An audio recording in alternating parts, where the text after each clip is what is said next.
Hey, Soul Stories fam. We're starting a new love journey. Tell us where you're watching from. Don't forget to subscribe and join our family. Now stay with us. The story begins. The used bookstore on Pine Street always carried a scent all its own, the smell of paper that had passed through many rainy seasons, the darkened wood of shelves baked deep by sunlight, and the faint trace of coffee drifting from the drip machine near the checkout counter.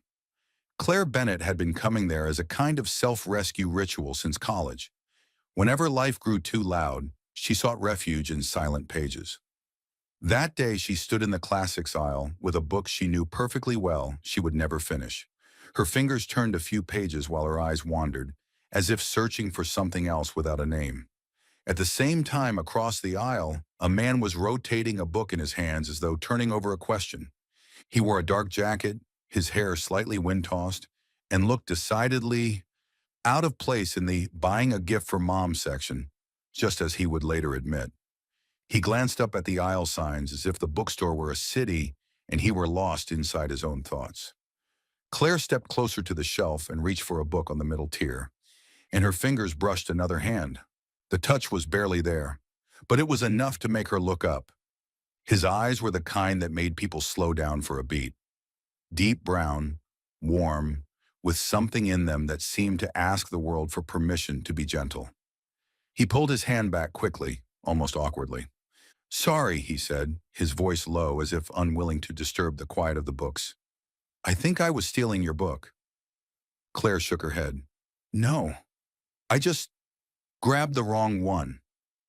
He looked at the book, then at her, then back at the book, as if weighing a choice that had nothing to do with literature. "I'm looking for something my mom would like, but I think I wandered into a section that's a bit too philosophical." It was an ordinary sentence, but the way he said it made Claire let out a soft laugh, the laugh of someone who had forgotten she still could. "Then you're in the wrong aisle," she said. "The mom would like this shelves are usually closer to the counter, near the cookbooks and things that make you believe life is always tidy." He smiled too, not broadly, just one corner of his mouth lifting, like a small lamp flicking on. "So, would you save me?" Claire should have said no. She was not someone who liked stepping into other people's lives. But that day somehow she nodded. They walked along the shelves as if inside a film where the soundtrack had been replaced by the sound of turning pages. His name was Evan. He taught history at a nearby high school. He spoke about the past with a strange sense of vitality, as if history were not ash, but embers still warm beneath the dust. Claire told him she worked at a small gallery and was continuing her literature studies in a roundabout way because life rarely followed straight lines. Evan listened without interrupting, without correcting her words, just looking at her as though he were carefully storing each sentence in a hidden drawer, afraid of dropping it. When they reached the register, Evan held the book he had chosen, then paused as if remembering something important. "If I thank you with a cup of coffee, would that be too forward?" Claire looked out through the glass door. Seattle lay gray like an unfinished piece of music. Wind pulled thin threads of rain across the street. She thought about going home early, about her small room, about the repeating sameness of her days, and she heard herself say, "No." That no was not a refusal, it was a door. Their love did not erupt. It grew naturally, like noticing the season has changed when the tree outside your window has one new leaf. Evan was not the kind of man who did grand things to prove himself. He did small things, so steadily they became safety. He remembered that Claire liked chamomile tea when she worked late.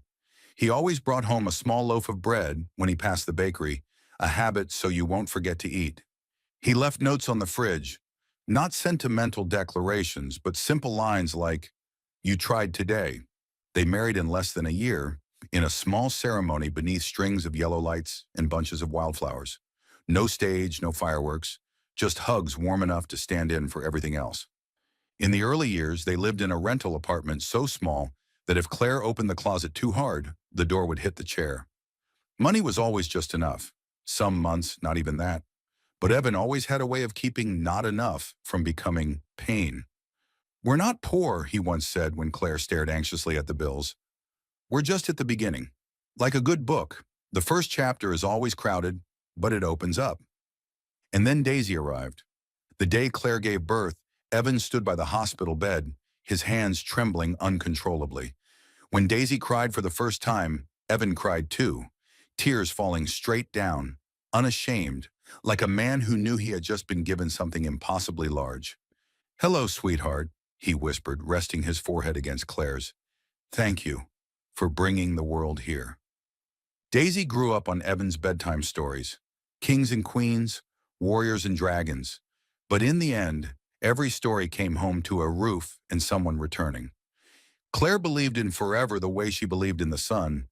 Today might be rainy, but it was still there. Then came an ordinary Sunday, the kind of ordinary that makes people careless. That morning, Claire was still half asleep. Daisy was curled in the blankets like a small pastry. Evan pulled on his jacket, went into the kitchen, opened the cupboard, and looked around.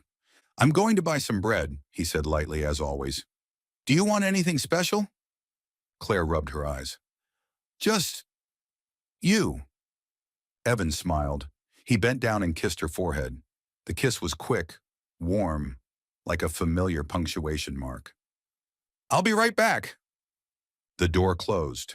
Evan's footsteps went down the stairs. Then silence. Not long after, not long enough for you to be ready, the knock came. It was not a neighbor's knock, not a delivery knock. It was the kind of knock that carries the weight of bad news.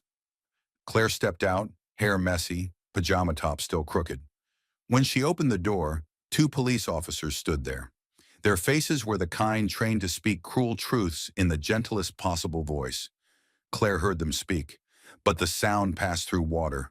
She watched their lips move, saw the police caps, the eyes that wouldn't quite meet hers, and understood before the final sentence ended. Evan was not coming back. She did not scream. She did not fall. She stood still, as if gravity had been drained from her, then instinctively turned back into the room and lifted Daisy, pressing her child to her chest like the only proof that she was still real. Daisy, half asleep, rubbed her face against her mother's shoulder. "Mom, what's wrong?" Claire opened her mouth. No sound came out. In that moment, she knew she had stepped into another life, one where "I'll be right back" was no longer a promise. Night fell. The house still held everything: the sofa, the dining table, the painting on the wall, and Evan's shoes by the closet. But one thing was gone, and its absence rendered everything else meaningless.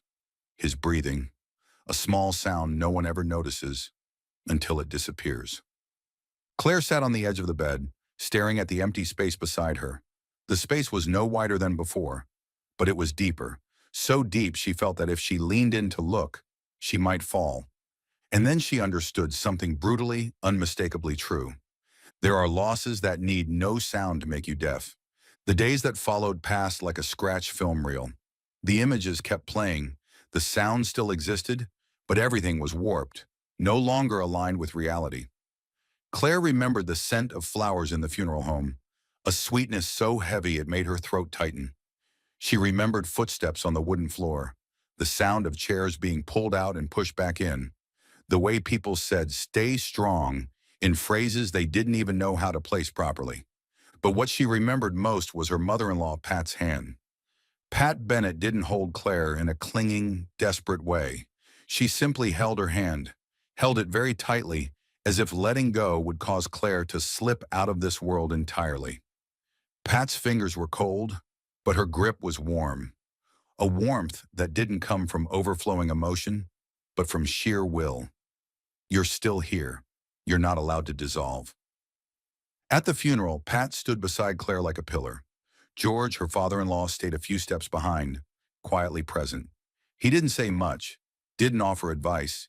He was simply there at exactly the right moments, handing her a bottle of water when she forgot to drink, pulling out a chair when she stood too long, placing a tissue in her hand before the tears had time to fall. George's silence wasn't cold. It was the silence of a man restraining himself so that someone else's pain wouldn't become heavier. Nora, Evan's sister, did everything Claire couldn't bring herself to touch. Nora signed the paperwork. Nora made the calls to the funeral home. Nora replied to messages from people whose names Claire didn't have the strength to look at. Nora arranged Daisy's pickup times, bought groceries, reminded Claire to change her clothes, and reminded her to breathe. Her sister-in-law moved back and forth like someone holding the house upright, and every time Claire looked at Nora, she saw something both redemptive and cruel. Evan was gone, but his family was still here. At night, after everyone had left, Claire sat alone in the living room, staring at Evan's jacket hanging on the hook like a mistake left behind by life itself. She didn't dare take it down. She didn't dare touch it, because the moment she did, she was afraid she would have to accept that he would never wear it again. On the third day, Claire stood in front of the mirror and looked at a woman with a familiar face and unfamiliar eyes. Somehow, in just a few days, she had aged in a way no mirror could measure. But Daisy still had to eat breakfast. Daisy still had to go to school. Daisy still needed her hair brushed and her shoelaces tied. And so Claire learned how to live in survival mode. She opened her eyes each morning, not because she wanted to, but because her daughter needed her. She brushed her teeth mechanically. She cooked breakfast with hands that functioned while her heart stood still.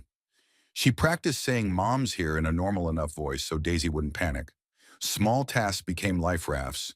She clung to them because if she let go, she had no idea where she would fall. Money quickly became a kind of reality that didn't allow grief to linger. Rent was still due. Bills were still waiting. The gallery where Claire worked called to ask when she might return. No one pressured her, but life itself had a way of forcing people upright with its quiet coldness. One morning, Claire put on her coat, walked Daisy to school, then stood in front of the gallery door as if it were a strange threshold. Inside, the familiar smell of oil paint and polished wood lingered. Lights shone down on the paintings as if illuminating other worlds. Worlds where people could still love, still lose, still keep living. Claire walked in. She greeted her coworkers. She organized files. She answered emails. She stood, watching visitors view the artwork, and nodded when needed. Everything ran terrifyingly smoothly, as if her body had taught itself how to play a living person remarkably well. But it was only when night fell that the emptiness truly spoke. Daisy slept in her room, hugging the stuffed bear Evan had once bought her, a gift that now felt like a sharp reminder. The house was so quiet that Claire could hear the refrigerator cycling on and off, the pipes trembling faintly, the wind brushing against the windows. She lay on the bed, the empty space beside her like a cliff. She reached her hand toward it, touched nothing. Yet the sense of loss came back like a reverse touch, cold and real. Some nights she sat up, opened her phone, and looked at photos of Evan. Looking into his eyes in those pictures, she felt as if she had been left behind on the edge of a world he had already crossed into. She wanted to talk to him, to ask where he had gone, to blame him, to beg, to do anything at all, as long as time could turn back. But no one answered. Once, Daisy woke in the middle of the night and stepped into the hallway in her star-printed pajamas. She stood at her mother's bedroom door, her voice small and hoarse with sleep. "Mom, I'm scared that one day I'll forget what Dad's face looks like." The words weren't loud, but they hit Claire like a punch. Claire pulled her daughter into her arms, feeling that small body tremble. Not from cold, but from fear of losing something again, from fear of losing even the memory. And in that moment, Claire understood. She could collapse, she could break, she could lose her way, but Daisy was not allowed to grow up in the darkness of forgetting. That night, after Daisy fell back asleep, Claire sat down at the kitchen table. She took out a blank notebook, a pen, and began to write. Not to move on, not to turn pain into art. She wrote as if she were framing a man, every detail, every habit, every sentence, every look, so her daughter would not be blind in memory. "Your dad liked to buy warm bread," she wrote in the first line, her hands shaking, but her letters still neat. "And your dad always kissed Mom's forehead before he left." Claire paused for a breath, inhaled, then kept writing. As if she wrote enough, Evan wouldn't disappear completely. As if memory, at the very least, could still be held in ink. The first Sunday after the funeral, Claire thought she wouldn't be able to step across Pat's threshold. Not because the house was far, but because it was too close to a life Evan had once belonged to. Every step, every door sound, every trace of old wood in the hallway felt like a question. Are you brave enough to see him in everything? Pat opened the door while Claire was still standing frozen on the porch, her hand gripping Daisy's bag strap like a lifeline. She didn't ask, "Are you okay?" She didn't say, "Stay strong." Pat simply looked at Claire for a long moment, then opened her arms. Claire stepped inside, and strangely enough, she didn't collapse. The house didn't cave in. There was no explosion, no drama, just a dining table already set, a pot of soup still warm, and an empty chair where Evan used to sit. George stood in the kitchen, his back a little more stooped than before. He nodded at Claire, a greeting discreet enough that she didn't have to answer with a forced smile. Nora came running down the stairs, hugged Claire quickly, then let go, like she was afraid holding on too long might break her. Daisy ran in ahead of them, her small shoes tapping against the floor. She slowed when she saw the family photo hanging on the wall. Evan standing in the middle, one hand resting on Claire's shoulder, smiling like a man who truly believed life would be kind in the end. Daisy looked at the photo, then turned to Pat, her voice so matter-of-fact it hurt the adults in the room. "Grandma, where is my dad?" The room went still for a beat. Pat set a bowl on the table, her hand pausing for just a moment, but she didn't look away. She pulled out a chair for Daisy and sat down at her eye level. "Your dad," Pat said slowly, "it's in the stories about him, and in you." Daisy frowned. "But I don't remember his face very well. I remember how his jacket smelled." And Claire felt her throat tighten as if someone had squeezed it shut. She wanted to say she felt the same, but the words got stuck behind her teeth. George placed a spoon in front of Daisy.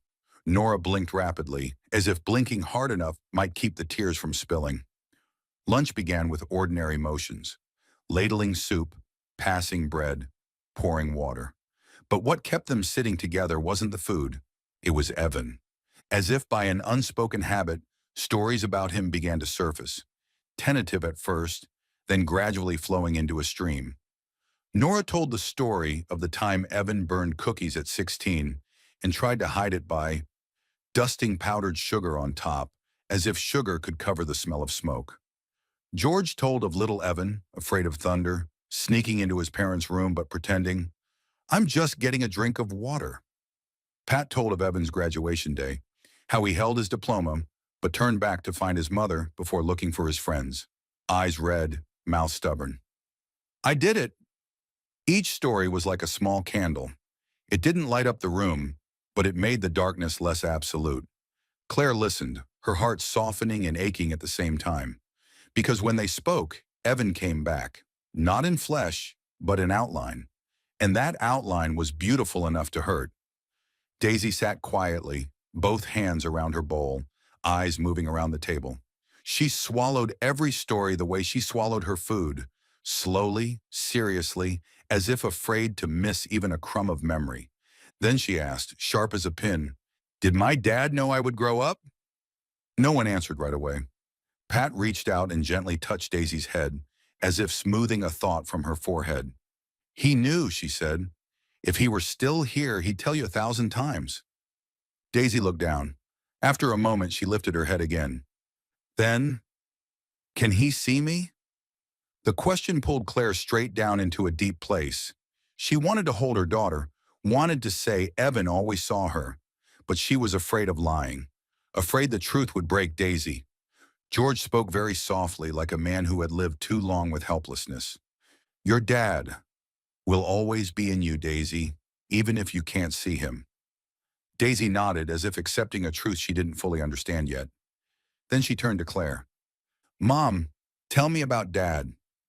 Claire looked at her daughter, looked into those clear eyes, eyes that were Daisy's and yet frighteningly like Evan's. And Claire understood that there are responsibilities no one teaches you how to carry. Life simply drops them into your hands. "Your dad," Claire began, her voice cracking, "your dad liked warm bread, and he always cut the crispiest crust for Mom, because he said I liked the crack sound." Daisy smiled very slightly, a small smile like a signal. I can still smile when we talk about Dad, but the smile faded quickly. She asked again, "Why did Dad leave?" Claire stiffened. Because there is no answer that makes that question less cruel. Pat placed her hand over Claire's wrist beneath the table, a small, perfectly timed touch reminding her she wasn't alone. There are things that don't have reasons, Claire said, each word like stepping on glass. But your dad loves you. That part is true. Daisy looked at her mother for a long time, then said something that made Claire go numb with pain. I'm scared I'll forget. Claire pulled her close, feeling Daisy's small shoulders tense as she tried not to cry. And Claire realized, memory is medicine, because it lets us feel the loss still here. But memory is also a blade, cutting exactly where we haven't healed. The Sundays after that became a new rhythm. Every Sunday, Claire and Daisy went to Pat's house. Not to heal, as people like to say, but to keep Evan alive in the only way left. Through stories, through presence, through an empty chair no one dared to move. Time didn't make Claire hurt less. It only changed the shape of the pain. From a direct blow, it became a low, buried ache, sometimes seeming gone until an old song played, or she saw a man standing at a bakery choosing bread, and it woke again. One rainy night, Claire came home late after a Sunday lunch. Daisy had fallen asleep in the back seat, a few strands of hair stuck to her cheek. Claire carried her inside, tucked her into bed, and looked at her peaceful face as if the world had no cracks at all. Then she went into the bedroom. The empty space beside the bed was still there. No one lay in it. No one warmed it. Rain tapped against the window like patient fingers. Claire stood still, staring at that space for so long, her eyes burned. And in the silence, a question surfaced. Not to be answered, but to remind her she was still alive and still afraid. How long can I live like this? 3 years had passed since the Sunday morning Evan went out to buy bread and never came back. 3 years, a span long enough that people stopped asking, "Are you okay now?" Long enough for condolence flowers to fade from memory. Long enough for Claire to learn how to stand straight in front of the mirror without shaking, but not long enough for the emptiness in the house to become normal. It had only become familiar. Claire still worked at the gallery. She knew the exhibition schedule by heart, the smell of oil paint, the rhythm of speaking to clients in a calm, measured voice. She knew how to smile at the right moment, nod at the right beat, and say thank you like a reflex. People looked at her and saw a steady woman, raising her child well, holding a stable job, not collapsing under the weight of life. Only Claire knew that this steadiness was built from very cold bricks. Discipline, constant busyness, and a silent agreement with herself that she would not step into anything that might disturb Evan's memory. Daisy was 8 years old now, taller than before, her hair longer, and her eyes, those eyes looked so much like Evan's that sometimes Claire had to turn away, afraid of being seen through. Daisy no longer asked, "Where is Dad?" every day like she used to. Instead, she asked less often, but more deeply, like needles finding the softest place. What color did Dad like? Was Dad afraid of anything? If Dad were still alive, would he take me to the beach? Questions that made Claire feel both grateful, because her daughter still remembered, and terrified, because she remembered through absence. And something new had appeared over those 3 years. Moments when Claire realized she could still feel lighter. Something Daisy said, a beautiful painting at the gallery, a random love song on the radio that made her heart stir without pain. Each time it happened, guilt snapped her back instantly, like an invisible hand pressing on the back of her neck. Are you forgetting him? Tessa chose exactly the right afternoon, one with no significance, not an anniversary, not a death date, not a birthday, not any kind of marker, as if she knew Claire would fracture if the timing carried the scent of memory. Seattle rain fell softly. It blurred the glass, smearing streetlights into tired yellow halos. Daisy was doing her homework at the dining table. Claire brewed tea in the kitchen, her movements precise like someone who had practiced for too long to let her hands betray her. The doorbell rang. Tessa stepped inside with a paper bag and eyes that had already prepared what they needed to say. She didn't speak right away. She ate dinner with them, asked Daisy about school, listened as Daisy read a paragraph aloud, and praised her writing. Tessa smiled at the right moments, but Claire noticed a careful restraint in that smile. like someone standing at the threshold of a sensitive room. When Daisy went to her bedroom, the apartment sank into a deeper layer of silence. The sound of rain against the window suddenly became louder. Tessa set her cup down and looked directly at Claire. "It's been 3 years, Claire." Claire didn't answer. She hated it when people used numbers like keys to unlock her heart by force. "I'm not saying this to pressure you," Tessa continued, her voice gentler. "I just want to ask you something. Have you ever thought about trying to date again?" The question dropped into the kitchen like a heavy object. Claire froze, her hand still holding the dish towel, as if any movement might cause her to shatter. "Date," Claire repeated, her voice rough. "You say that like Evan is just a piece of the past that can be put away." Tessa immediately shook her head. "No, that's not it." "Then what is it?" Claire shot back, not loud but sharp. "That I should find someone else to fill the space? That I should replace him?" Tessa inhaled like someone who had just brushed against a live wire. "No one can replace Evan, and I don't want you to fill anything." She looked at Claire for a long moment. "I'm just afraid you're punishing yourself for still being alive." Claire turned away. That sentence hurt more than she wanted to admit, because it touched the exact truth she kept hidden. She had spent 3 years living as a guard at the gate of memory, letting no one in, not letting herself out. Claire's phone vibrated. A message from Nora appeared, like a hand placed down very gently. "Have you gotten home yet? Come over for lunch this Sunday. Mom's making your favorite, and if you want to talk, I'm here." Claire read it, her chest tightening. Pat and Nora had never pushed her to move on. They simply stood quietly behind her, like a safety net. If Claire fell, they would catch her. If Claire stepped forward, they wouldn't tug at her sleeve. Just then, Daisy's bedroom door cracked open. The child peeked out, hair still damp, eyes looking at her mother and Tessa as if she could read something in the air. "Mom," Daisy said softly, not asking directly about dating, but going straight to the center. "Is Mom allowed to be happy again?" Claire went still, not because the question was unexpected, but because it was exactly the question she had been asking herself for 3 years without daring to say it out loud.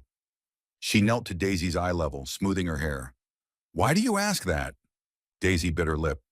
"Because I see Mom smile sometimes and then Mom stops.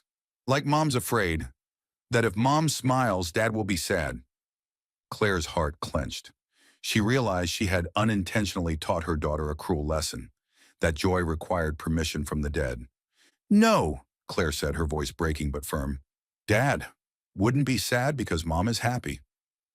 Daisy looked at her for a moment, then nodded very slightly, as if setting a stone down from her chest. She went back into her room and closed the door, leaving Claire and Tessa in the quiet space that followed. Tessa spoke softly, as if afraid of damaging something fragile that had just emerged. "You see, the scariest thing isn't another man, it's your own smile." Claire closed her eyes. In the darkness behind her eyelids, she saw a strange image, herself smiling for real, not forced, not out of politeness, not for Daisy, but because life had touched her gently. And immediately after came the guilt, familiar as an old coat. "Are you leaving Evan behind?" Claire opened her eyes and looked out the window. The rain was still falling. The city was still lit. For 3 years she had believed she was simply enduring. But now a small part of her began to wonder, am I allowed to truly live? "Let me think about it," Claire said, as if speaking to Tessa, but also to herself. That night, Claire lay down and couldn't sleep, not because of the rain, not because memory was clawing at her heart, but because in her chest something that had been silent for 3 years had stirred. A small sprout, frightening, fragile, and somehow making her want to breathe more deeply. Hope. The night Claire agreed to meet Ryan, she spoke to Tessa like someone signing a contract she hadn't read. "Just dinner," she said, "just to see if I still know how to talk to a stranger." But once the phone screen went dark, the apartment suddenly became too quiet, not peaceful and quiet, the kind of silence that feels stretched tight, like a cord waiting to snap. The date arrived faster than Claire expected. That afternoon, she stood in front of her wide-open closet, staring at the neatly hung dresses like different versions of herself from different years. One from when she was Evan's wife, one from the early years of motherhood, one from the days when being presentable enough for work was all that was required. Her hand reached for a dark blue dress, simple, soft, like an answer that didn't need to make noise. But when she lifted it from the hanger, her hand trembled.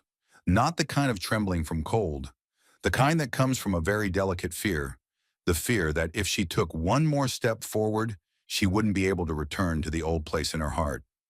The fear that something new might change the meaning of what came before.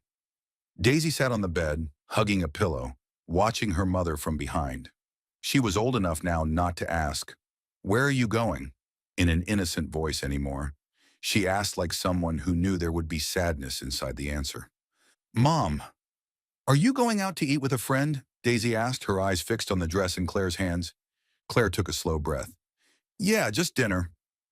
Daisy was quiet for a moment, then said softly, "You look pretty." The simple words touched Claire in exactly the tender place. She turned to look at her daughter. Daisy wasn't smiling brightly. She looked very serious, like someone forcing herself to be strong.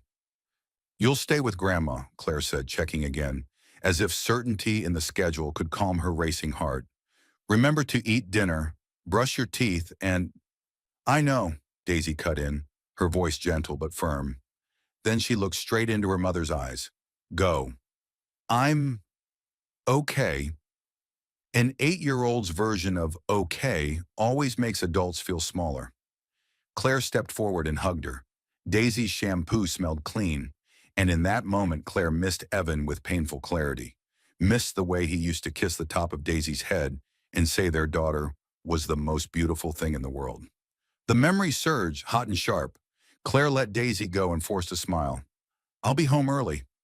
Daisy nodded.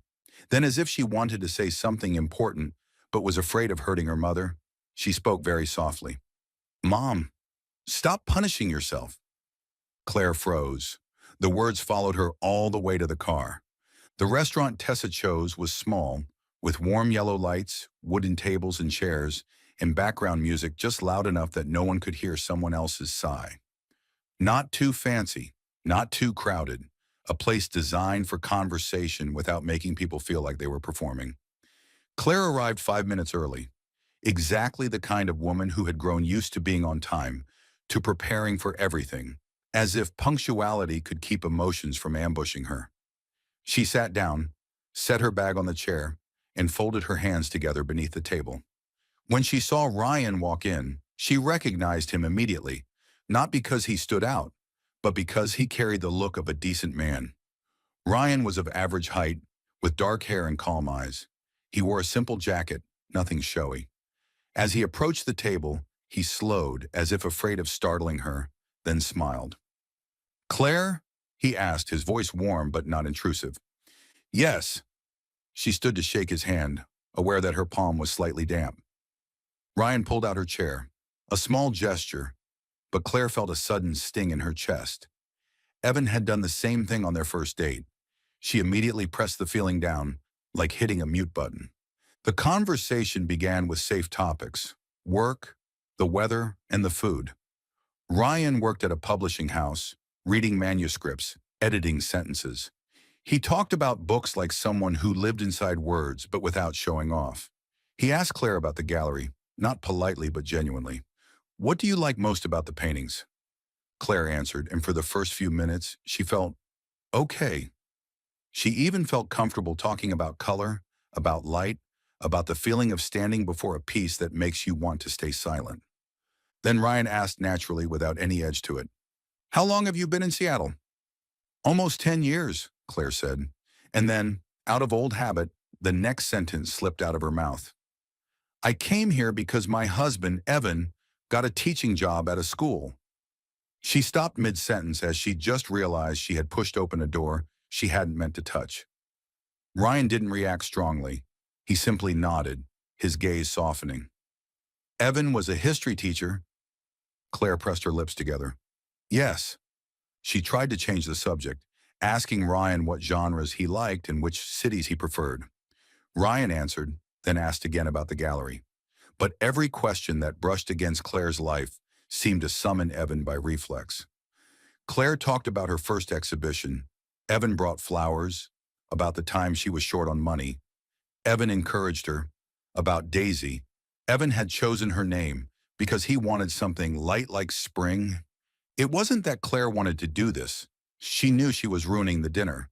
But Evan's memory inside her wasn't a still object. It was alive, and it found its way out when Claire tried to become someone new. Ryan listened politely without interrupting. But Claire began to notice something clearly.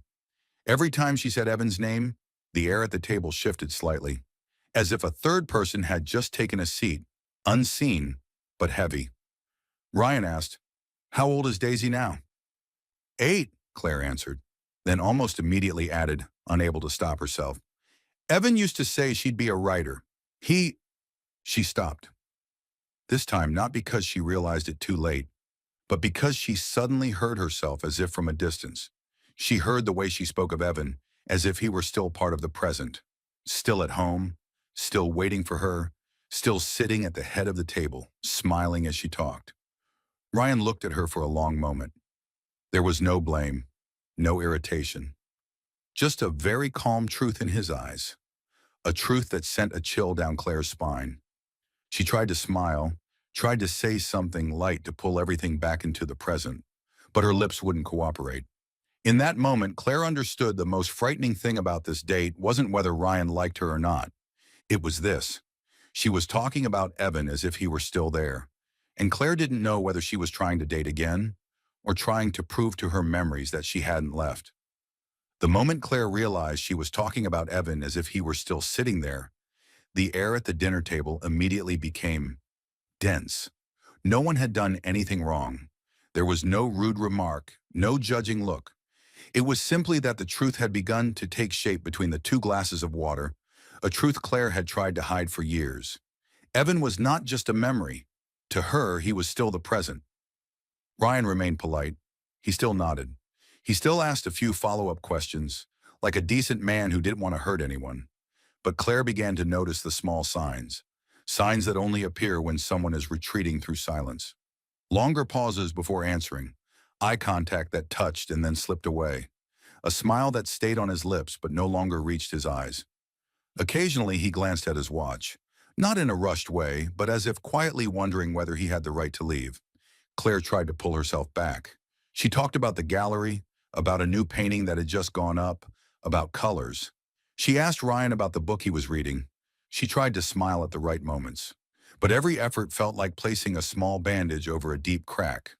The harder she tried to cover it, the more visible it became. Ryan responded patiently. He talked about his editing work, about how sometimes the best sentence is the one you're forced to cut so the story can survive. He said it calmly, but to Claire it sounded like a cruel metaphor. She swallowed, the feeling in her chest stretching tight, like a string about to snap. When dessert arrived, Claire tried to change direction completely. "Do you go to the beach often?" she asked, clinging to an innocent topic. Ryan smiled. "Yes, I go quite a bit. I like standing there and watching the water for a long time because water doesn't ask you to explain yourself." Claire nodded, and then, suddenly, uncontrollably, she blurted out, "Evan liked the ocean too." His name landed on the table like a heavy object. Claire froze. She felt her face heat up, not from simple embarrassment, but from something deeper, exposure. She looked at Ryan, waiting for him to laugh it off, waiting for him to save her from herself. But Ryan was silent for a long moment. When he spoke, his voice was gentle, not sharp, but clear, like a door closing. "Claire," he said, I need to be honest." She gripped the edge of her napkin under the table, as if holding on to something that was falling. "Go ahead," she said, even though she already knew. Ryan looked at her. There was no pity in his eyes, only the respect of someone who didn't want to play the villain. "You're an incredible woman," he said slowly. "I could feel that from the beginning, but I can also feel that Evan is still here." Claire exhaled, the breath breaking somewhere in her throat. Ryan continued, "And that's not wrong. I didn't come here to compete with a memory. I just don't think you're ready to have someone else sitting at this table yet. Not right now." I'm sorry, Claire blurted out reflexively. I didn't mean to. Ryan shook his head. Don't apologize. You haven't done anything shameful. Grief doesn't have a schedule, and neither does love. That sentence should have made Claire feel lighter. Instead, it hurt more, because it was too kind. So kind that she had nowhere to place her anger, only a place to feel like she had failed. Ryan set his napkin down carefully, as if afraid of disturbing the fragile thing suspended between them. He took out his wallet, placed some money under the plate, and stood up. I think I should go, he said. Thank you for coming. I truly hope you find peace. Claire sat motionless. She wanted to reach out. Not because she loved Ryan, but because she couldn't bear the feeling of being left behind again, in a room with warm lights and soft music that still carried the unmistakable scent of departure. Ryan, she called, but the sound died at the tip of her tongue. He paused for a second and turned back. His eyes seemed to want to say something more, a word of comfort, a wish, another apology. But instead he simply nodded once, lightly, like ending a chapter without dragging the pain out any further, and walked away. The restaurant door closed behind him. Claire sat alone, staring at the untouched dessert like a quiet mockery. Her wineglass was almost full. On the table, the money Ryan had left sat there, not like paying for dinner, but like a cold punctuation mark. This evening was over. Her throat tightened. Her eyes burned. She didn't cry right away. She just sat there, forcing her face to remain neutral in front of the people around her, like a woman who had practiced for too long the lesson of don't inconvenience anyone with your pain. But inside, she was collapsing. She had tried to keep living. She had tried to step out of the locked room she had stayed in for 3 years. And in a single dinner, she was reminded. She couldn't even take one step forward without dragging Evan along with her. Even in trying to move on. I failed, Claire thought, and the feeling was humiliating in a very quiet way, like being abandoned in the middle of your own effort. She signaled for the server, her voice hoarse. The check, please. She just wanted to go home. Back to Daisy. Back to the one place where she didn't have to play the role of doing okay in front of strangers. But the young server didn't bring the bill right away. She leaned in and spoke softly, as if afraid of startling Claire.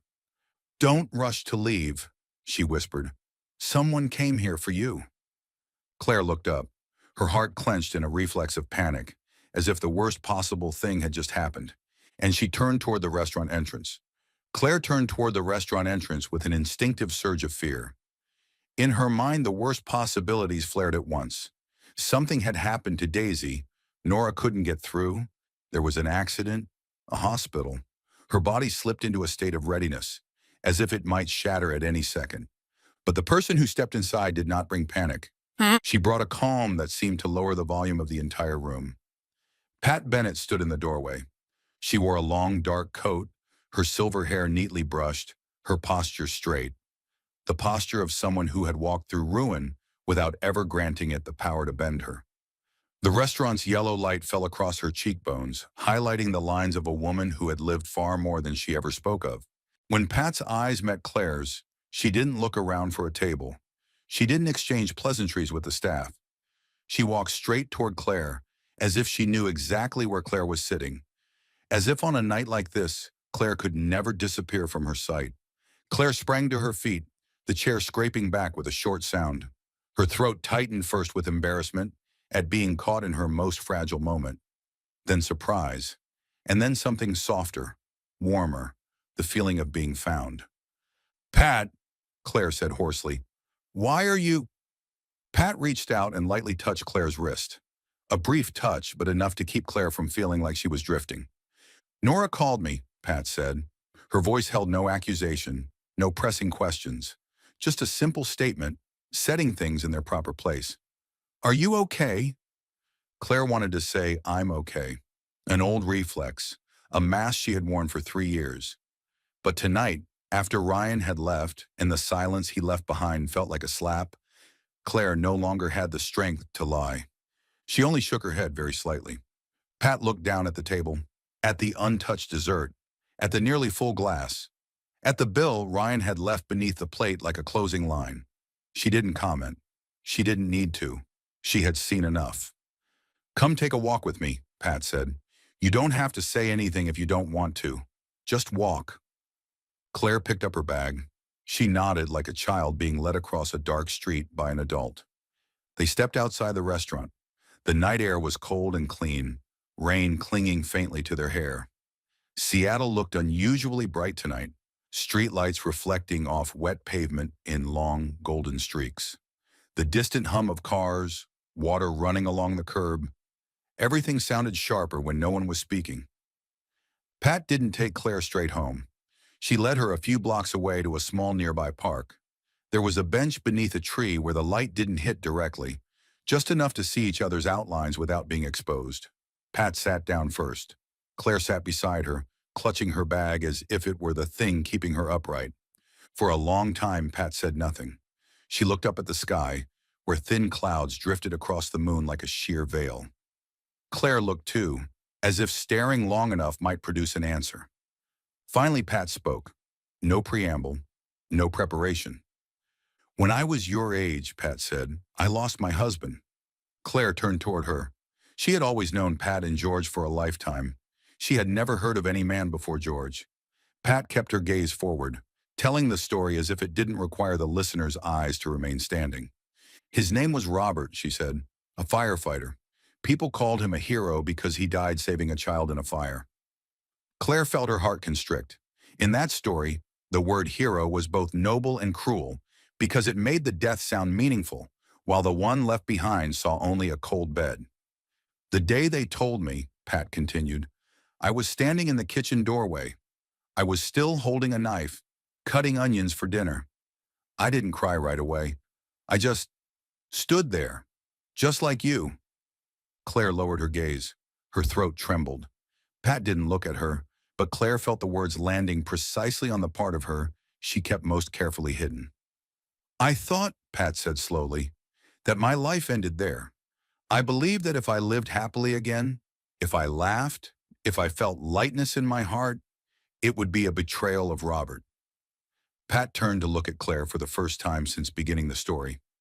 Her eyes weren't soft. They were the eyes of someone who had walked through hell and made it back. I punished myself for a long time, Pat said. I kept the house like a museum. Everything stayed exactly where it had been when he was alive. I refused every inquiry, every attempt to get close. I didn't allow anyone into my life because I believed that love was a box meant to hold only one person. Claire swallowed. She heard herself in every word. Then I met George, Pat continued, her voice a little quieter now, as if this part still brushed against a scar. 2 years later, I hated myself for feeling warmth when I talked to him. I hated myself most for one thing, that I laughed. Claire let out a broken breath. Yes, that was the most frightening part. Not another man, but her own smile, the smile that would summon the question. Then where is Evan in that smile? Pat placed her hand over the back of Claire's hand. This time she held on longer. The grip was a promise. You're not alone. I want you to understand something, Pat said. Loving again doesn't erase having loved. It doesn't make the memories disappear. It doesn't make the one who's gone any smaller. She paused, then continued clearly, as if sealing the words in place. The heart isn't a room with fixed dimensions. It's a house that knows how to expand. Claire looked down at their hands. Pat's face bore the marks of time. Claire was younger, but shaking more. Both were the hands of women who had once tried to hold a life together as it threatened to collapse. But if I love someone else, Claire whispered, her voice thin as mist, I'm afraid I'll forget Evan. Pat shook her head gently. You won't forget. You'll just remember in a different way. The pain won't always stand right at the door. It will move inward, become part of you, a part that no longer demands that you bleed to prove it exists. Claire closed her eyes. Tears spilled over this time without effort, without composure, without fear of being seen. They fell straight down, hot, real, like a rain finally allowed to fall after being held back for 3 years. I'm so tired, Claire burst out between sobs. I don't want to be left again. I don't want to open the door only to have it slammed shut. Pat tightened her grip. I know. Claire cried harder. She cried for Evan, for Daisy, for 3 years of living like someone walking on ice, for the failed dinner, for the humiliation of being left mid-sentence, and for something more frightening than all of it, because she still wanted to live. When the sobs eased, Claire exhaled, her voice raw, as if confessing a secret. I don't want to just exist anymore. Pat didn't say goodbye. She didn't say that's right. She only nodded slowly, like someone who had been waiting a very long time to hear those words. Then, Pat said, her voice low and steady, start by allowing yourself to breathe. A breeze passed through the park, carrying the scent of wet earth and leaves. Claire wiped her face and looked up at the sky. For the first time in a long while, she didn't see only loss. She saw a space large enough for something new to grow. Not as a replacement, not as a betrayal, just a continuation. And in that silence, Claire understood. The pain was real, but life was not over. After the night in the park with Pat, Claire didn't suddenly become better. There was no miracle, no dramatic rebound like in the stories people tell themselves for comfort. There was only a small change, so small that if she hadn't listened closely, she would have missed it. She no longer felt that taking a deep breath was a betrayal. The next morning, Claire walked Daisy to school, watched her daughter run into the building with a backpack nearly half her size, then stood by the school gate longer than usual. Cold wind swept across her face, stinging her eyes. Claire reminded herself, life was still happening, and she was still in it.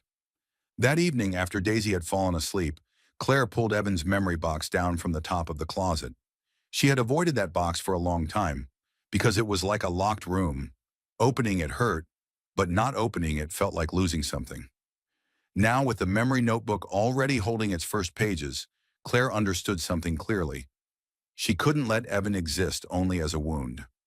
Evan had to be kept as part of the family, in the right place, at the right size.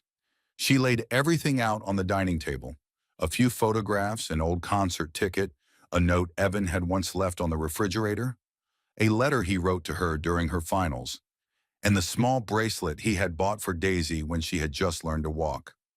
Each item was a piece of a life, and each piece could cut her if she held it the wrong way. Claire took out a blank album. She didn't choose one with flowers or elaborate decorations, just a simple light gray fabric cover, understated, the way Evan had lived. She pasted in the first photograph. Evan holding newborn Daisy, his eyes red but his mouth smiling, his forehead gently touching his daughter's like an unspoken vow. Under the photo, Claire wrote, your dad was scared, but your dad was happy. Her handwriting trembled at first, then gradually steadied, as if her hand were remembering how to hold important things without letting them fall. She didn't write to create a legend. She wrote ordinary things. Evan liked his coffee weak, always hummed softly while washing dishes, had a habit of touching the back of Claire's neck as he passed by, a quiet signal of, I'm here. She wrote about the small flaws that had once annoyed her, too. Evan often forgot his keys and often draped his jacket over a chair instead of hanging it on the hook. Claire wrote these things because she understood. Daisy needed a real father, not a perfect statue. Daisy discovered the album one weekend evening. She came out into the living room, her hair messy, her eyes sleepy, and saw her mother sitting at the table, warm yellow light pouring down like honey. Daisy stood at the doorway for a moment instead of coming in, as if afraid of breaking the scene. What are you doing, Mom? Daisy asked softly. Claire looked up. She didn't rush to hide anything. For the first time, she didn't feel the need to shield Daisy from memory. She pulled out the chair beside her and patted the cushion. Dad's album, she said, so you can open it whenever you want. Daisy sat down, her eyes fixed on the page. She touched Evan's photograph, her small finger tracing the outline of his face, as if memorizing it. Daisy didn't cry. She just let out a quiet breath. I miss Dad, Daisy said. I do too, Claire replied. They sat like that for a long time, saying very little. In the apartment, memory no longer stole the air from their lungs. It became something that could be placed on the table, looked at together, held without being swallowed by it. A few days later, Claire cleared a small corner of the bookshelf in the living room. Not an altar, no candles, no wilting flowers. Just one photo of Evan, the history book he loved, and a small frame holding a drawing Daisy had made. A stick figure man, a stick figure girl, and an oversized sun. In the corner, Daisy had scribbled, "Dad?" After setting it up, Claire stood there for a while. She felt something inside her finally arranged properly. Evan was there, respected, remembered, but no longer occupying the entire house. Claire no longer worshipped her grief. She honored the love that had existed. And then Claire began to say yes, not by suddenly becoming social or outgoing, just by stopping her retreat. When Daisy's school emailed about a parent meeting, Claire didn't look for an excuse to decline. When Tessa invited her to a small Friday night exhibition, she didn't reflexively say, "I'm tired." When Nora texted, "Come over for lunch," Claire didn't hesitate, as if stepping into Pat's house would break her. She went. She showed up. She sat on folding chairs in the school's multi-purpose room, listening to the teacher talk about Daisy's strengths, how well she wrote, how often she helped other students. Claire watched Daisy stand beside the classroom display of student work, her eyes shining with pride. And Claire realized sometimes moving on isn't about searching for something new. Moving on is about standing still in what already exists, without running away. One Thursday afternoon, Daisy's school sent out a notice about a special activity. The class would visit a children's exhibition at the very gallery where Claire worked. A program called Art and Stories. The kids would look at paintings and then write short reflections. Claire read the email, her heart giving a small, sharp ache. Life had a way of placing her inside strange circles. The gallery had once been where she hid from pain. Now it was becoming the place where Daisy stepped into her mother's world. On the day of the event, the gallery was livelier than usual. Children's footsteps, laughter, and voices filled the space, turning its usual solemn quiet into something alive. Claire stood at the desk, keeping gentle order, handing teachers their lists, guiding them through the rooms. Daisy ran over, grabbed her mother's hand for a brief second, then let go to run after her friends. "Mom, stay here, okay?" she said, as if afraid her mother might disappear. "I will," Claire replied. "I'm right here." Among the parents, Claire saw many unfamiliar faces. And then she noticed a man standing near a large painting in the corner, not talking much, just observing. He wore a dark coat, tall, broad-shouldered, but the way he lifted his gaze was calm, almost quiet. Beside him stood a little girl about Daisy's age, her hair neatly tied back, staring intently at a painting as if it were telling her a private story.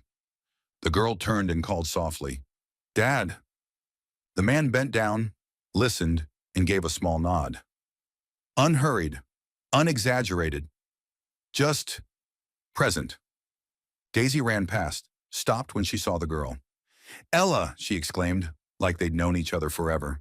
The two children immediately stuck together like matching pieces. Claire blinked. Ella. She had heard Daisy mention this name before. A deskmate, the girl who borrowed pens, the one who liked writing stories, just like Daisy. The man looked up at that moment. His eyes met Claire's. No scrutiny, no excessive curiosity, just a polite, composed look, like someone accustomed to keeping the right distance. He stepped halfway closer, stopping at just the right point. "Excuse me," he said, his voice low and clear. "I'm Miles Carter, Ella's father." Claire felt something shift quietly in her chest. Not attraction, but something else.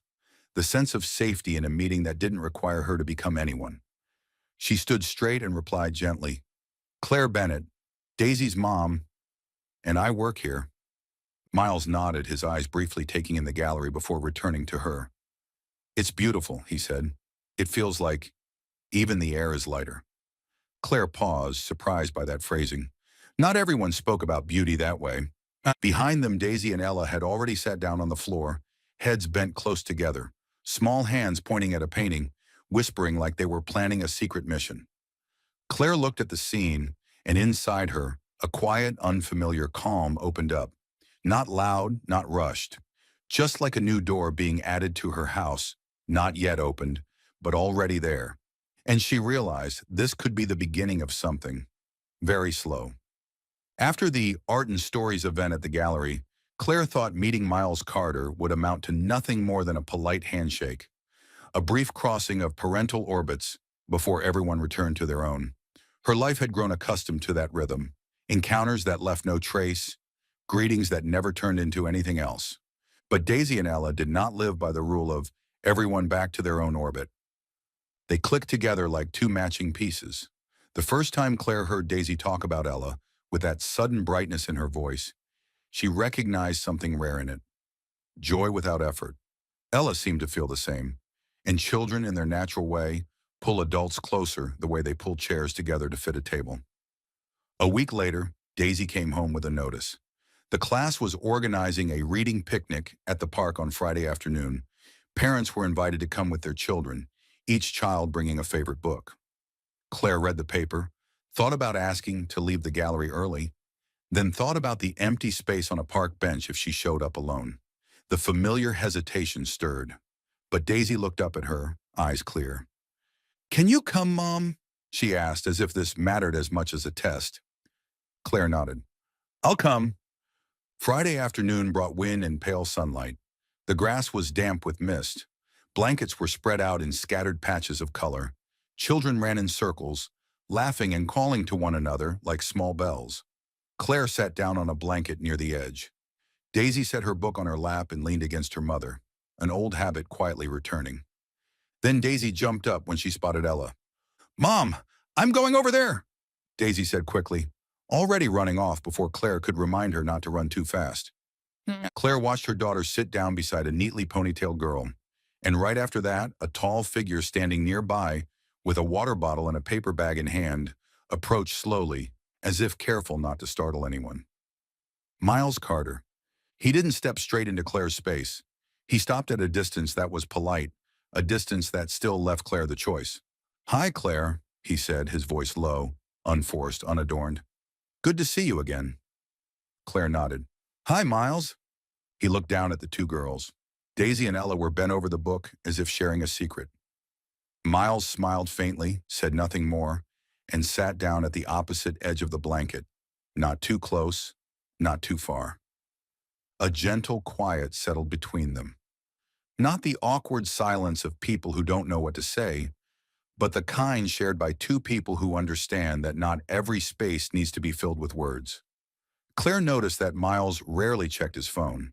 He watched his daughter, not tensely, not with control, just present, a steadiness of presence that made the person beside him instinctively loosen. "Ella talks a lot about Daisy," Miles said after a while, as if opening a small door. "She says Daisy writes great stories." Claire glanced at her daughter. Daisy was pointing to a line of text, her lips moving as she read. "Daisy talks about Ella, too," she replied. "The two of them, it's like they've found someone who speaks the same language." Miles nodded as if he understood how much that meant to children and to mothers who had once feared their child might be lonely. They didn't talk much. They let the pale sunlight drift by, let the sound of children running around form the backdrop. Claire realized she didn't have to perform around Miles. She didn't have to smile at the right moments to prove she was okay. She didn't have to tell stories to fill the gaps. She could just sit, watch her child, breathe. A child ran past and knocked over a water bottle. Claire startled, instinctively starting to move. Miles had already bent down, set the bottle upright, and wiped it quickly with a paper towel he'd brought. He did it neatly without waiting for thanks. "You come prepared," Claire said, the words slipping out without intention. Miles glanced at the paper towel in his hand, then at Claire. After a while, "You learn to prepare for things that might spill," he said. The sentence landed lightly, but Claire heard it like a crack opening. After a while. Not after a month. Not after a fresh wound. After years of living alongside loss. Claire didn't ask, but Miles continued, his voice calm, as if he had no desire to turn pain into a performance. "My wife passed away 4 years ago," he said. "Cancer. Ella was 4. Claire held her breath. She watched his face, waiting for his eyes to change. But Miles only looked toward his daughter, like someone who kept his grief where it belonged, in his life, not in other people's mouths. "I'm sorry," Claire said. Miles nodded. "I am too." A simple answer, no elaboration, no extension. And that simplicity eased something in Claire's chest. She understood. Miles wasn't telling her to be pitied. He was telling her so she'd know he understood what it meant to lose and what it meant to stand up while still carrying the tear. The picnic ended. On the way home, Daisy tugged at Claire's hand, eyes bright. "Mom, can Ella and I have a play date next week?" Claire paused. "A play date?" Daisy nodded as if this decision had already been approved by the highest authority of 8-year-olds. "Ella said her dad said yes, too." Claire turned and saw Miles a few yards away, helping Ella with her bag. He looked up as if sensing Claire's gaze, then walked over. Not rushed, not pressing. "If you're comfortable," Miles said, "we could have Daisy come over one weekend afternoon, or Ella could come to your place, whatever works for you." There was care in his voice, not care born of fear of rejection, but care rooted in respect for boundaries. Claire looked at him, then at Daisy. She saw her daughter waiting, both hands clenched. "Okay," Claire said. "Sunday afternoon." Sunday came, and Ella visited Claire's apartment. The girls spread books and paper across the living room floor, writing stories, drawing illustrations, giggling, sometimes arguing over character names, and then making up just as quickly. Claire made hot cocoa, listened to the sounds of children, and realized her apartment hadn't held this kind of noise in a long time. Miles came to pick up his daughter in near evening. He stood at the doorway, not stepping in too far, keeping courtesy even now that things felt a little closer. Claire walked Ella out. Daisy followed, hugged her friend, then stepped back. "Thank you," Miles said. "No problem," Claire replied. She hesitated for a second, then added almost casually, "Evan, my husband, used to like afternoons like this too. He'd sit on the floor with Daisy, spread out the paper, and pretend he didn't know how to draw so Daisy could teach him." Evan's name left Claire's mouth like a test. She was used to people stiffening, their expressions shifting, becoming awkward. She was used to apologizing for mentioning him. But Miles didn't flinch. He simply nodded slowly. "He sounds like a very good father," he said. "Daisy was lucky to have him." Claire felt warmth rise in her throat, not from sadness, but from being acknowledged, from being allowed to speak Evan's name without apologizing, without hiding, without cutting herself off mid-sentence. Miles looked at her, his gaze steady. "If there's ever a time you want to tell me more about Evan," he said, "you can. I understand." It wasn't a promise. It wasn't flirtation. It felt like a door opened just wide enough, allowing Claire to set her memories down without fear of being pushed away.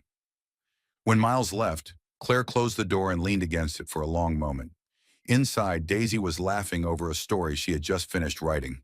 Outside, Miles's car disappeared down the street.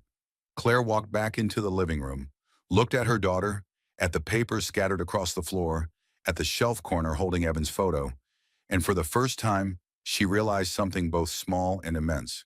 Besides Miles, she could breathe. Not because the pain had vanished, but because the pain no longer forced her to hold her breath just to exist. After the first play date, nothing changed all at once. There was no lightning strike, no feeling of crossing a line, and suddenly, life brightened. It was just that, from a very small corner of Claire's calendar, Miles began to appear as something natural, without pushing doors open, without taking up space. Some mornings, when Claire dropped Daisy off at school, she would see Miles standing by the gate with Ella. He always carried whatever Ella had forgotten, a jacket, a water bottle, sometimes a hair clip.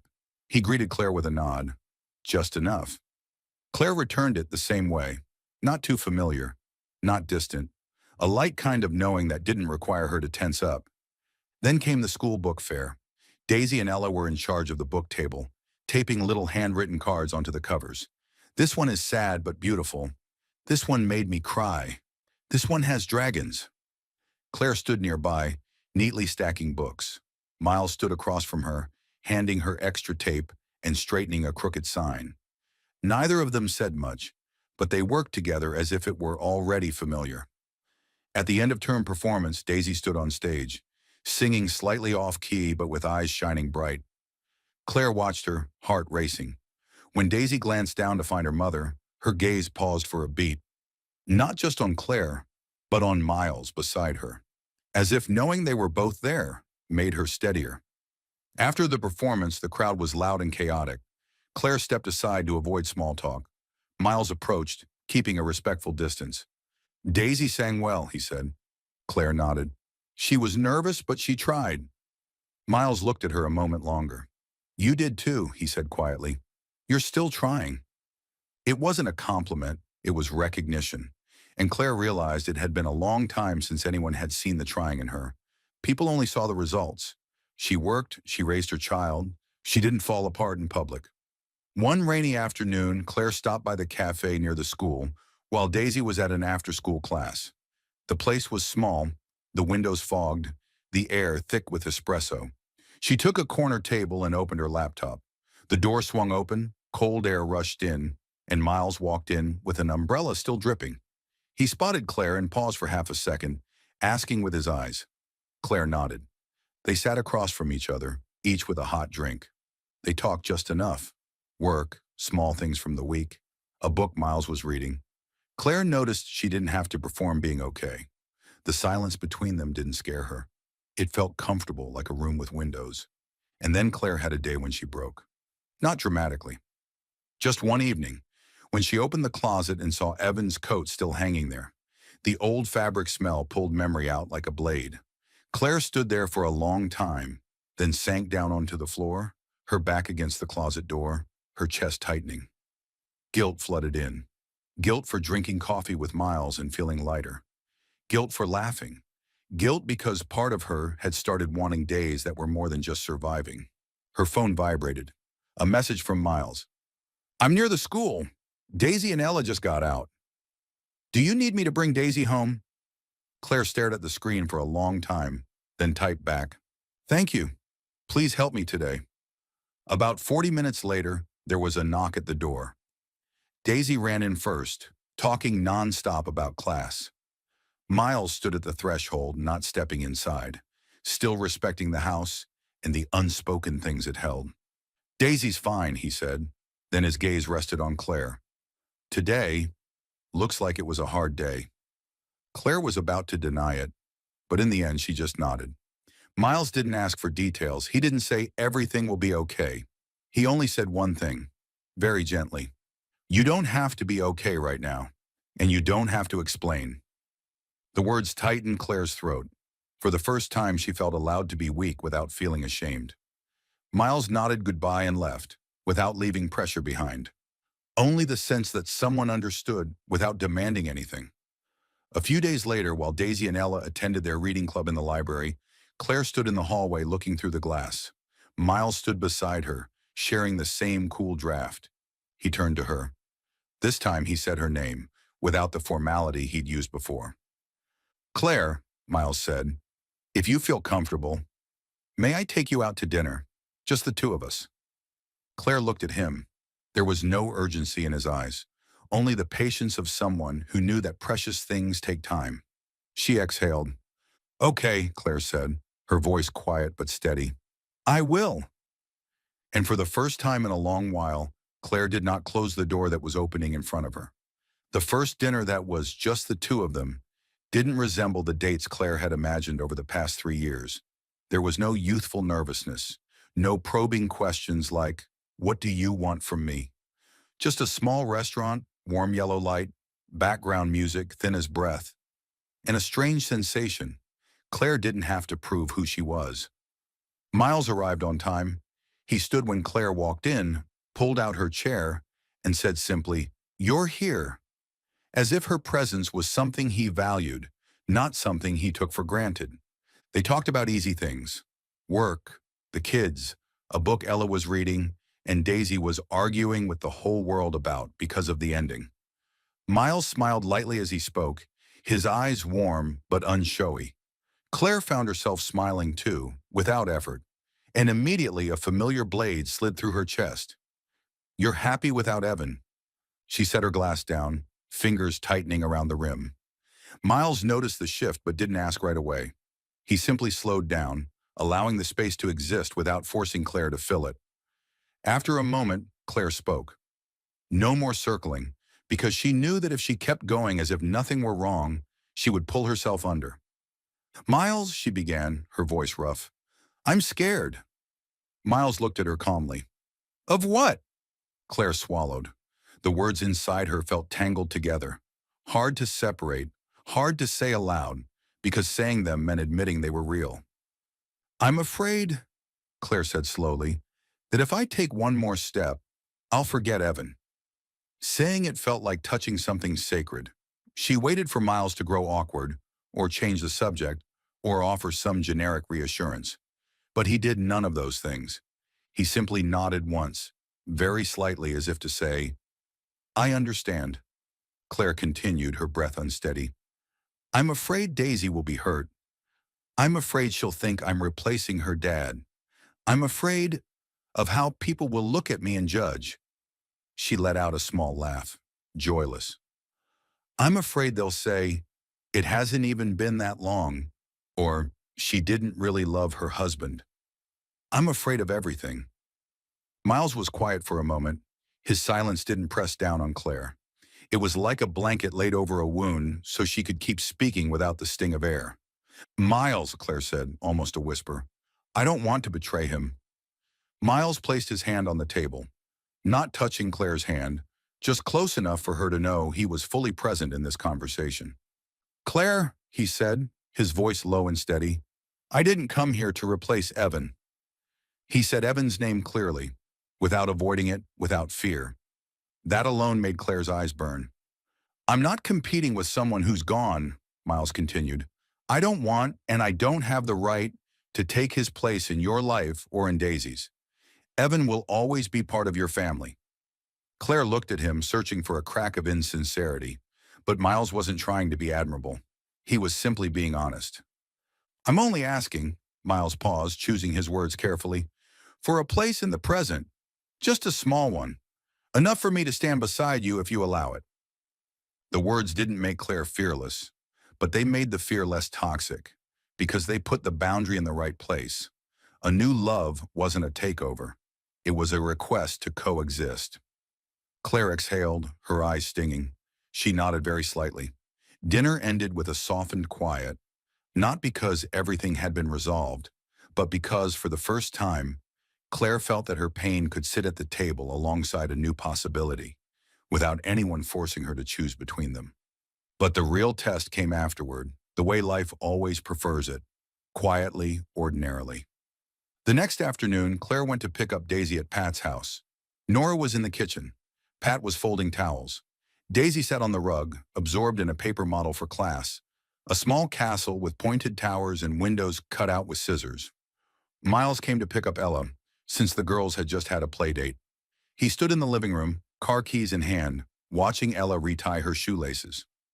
Pat's house always carried a warm scent: tea, baked goods, and the feeling that family is still here. Daisy struggled with her scissors, her face tightening. One strip of paper slipped, the castle window tearing along one edge.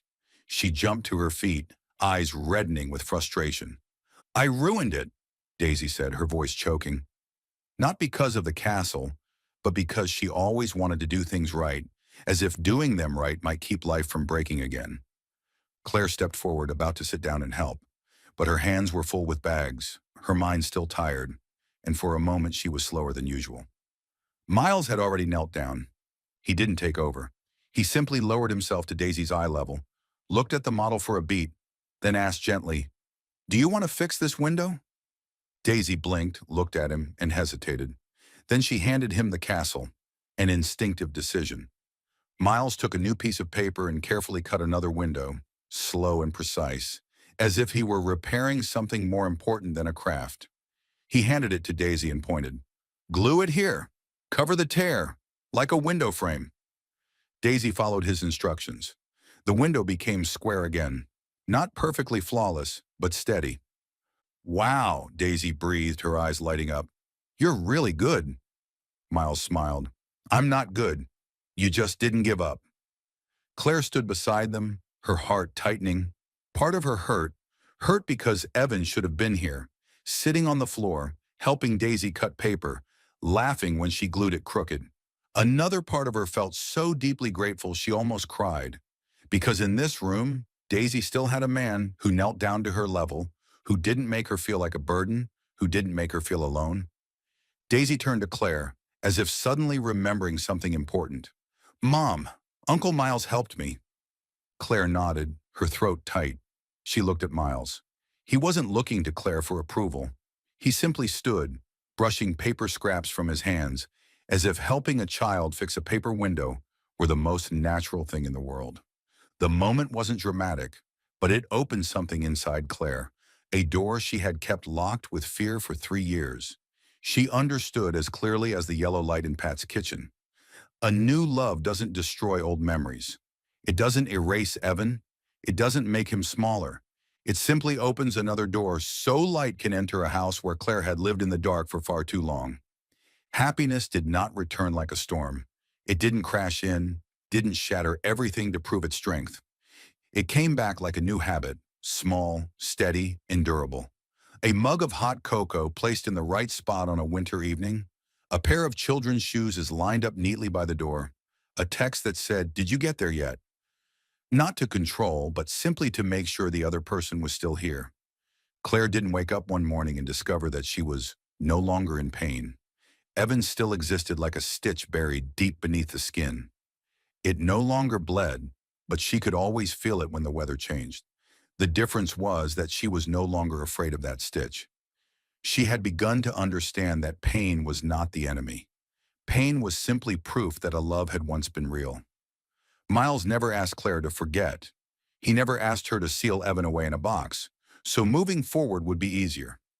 He lived with that truth as part of the house they were building, and because of that, Claire gradually stopped fighting herself. Some evenings, Daisy and Ella sprawled out on the living room rug, writing stories and arguing over character names. Claire stood in the kitchen, washing dishes, listening to the girls' laughter echo through the apartment, and suddenly realized it had been a long time since the space had sounded like this. Not because Evan had been erased, but because Claire had stopped treating silence as a punishment.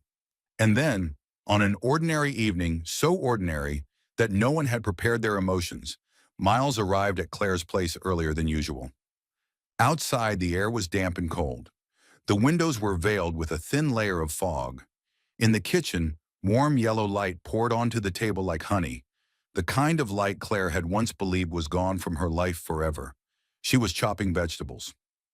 Daisy sat on a high stool, recounting her day at school with serious enthusiasm. Ella had spread drawing paper across the table, determined to draw a dragon that was supposed to be terrifying but looked more like a stuffed animal. Miles leaned against the doorway, sleeves rolled up, watching the scene as if it were something rare. "Want help?" Claire asked without looking up. Miles stepped in, grabbed a towel, dried his hands like a small ritual, and started chopping onions. He worked neatly, unhurriedly, without turning the kitchen into a stage. They cooked side by side like two people already used to standing together without needing many words.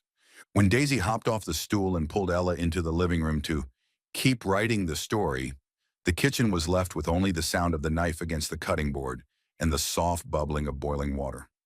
Miles set the knife down. "Claire!" He said her name, the name that no longer startled her, only made her still. She turned. "What is it?" Miles didn't rush. He looked at her for a moment, as if making sure what he was about to say wouldn't frighten her, wouldn't make her run. "I've thought about this for a long time," Miles said. "Not about what I want, but about what you need." Claire's throat went dry, but she didn't retreat. She stood there, both hands resting on the counter, ready to hear the truth. Miles stepped closer, still keeping just enough distance that she could step back if she needed to, but Claire didn't. "I know you will always love Evan," Miles said, his voice low and steady. "And I respect that. I don't want to replace him. I don't want to make anyone disappear."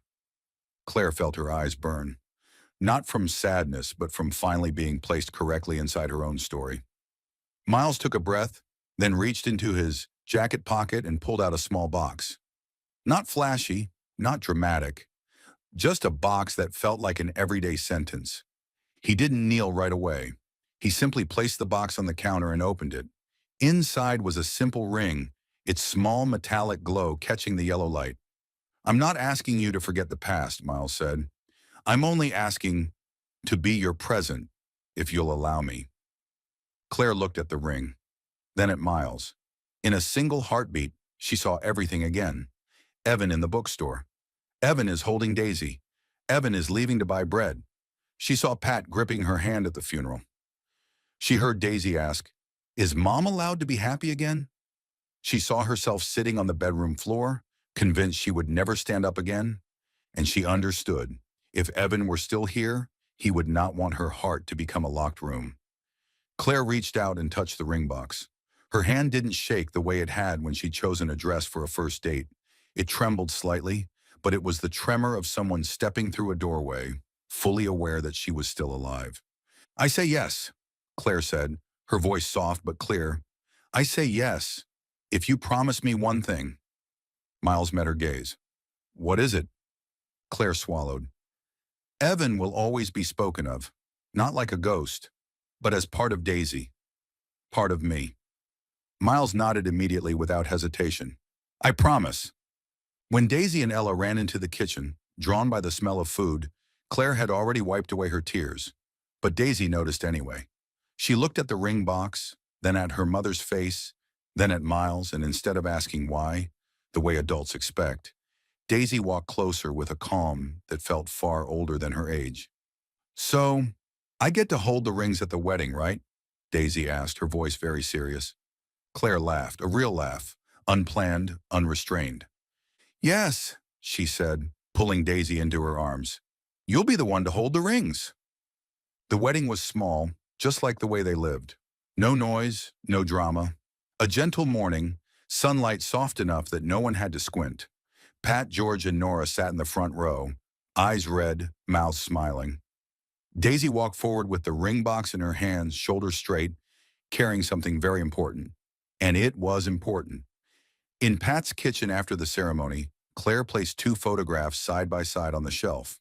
One of Evan holding Daisy on the day she was born, and a new one. Claire, Miles, Daisy, and Ella standing together, smiling under seaside sunlight. The two photos didn't clash. They simply told a larger truth.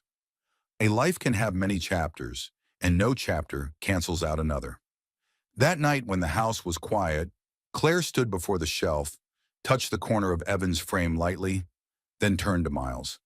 He didn't ask anything. He simply took her hand and squeezed gently a presence that didn't demand explanation.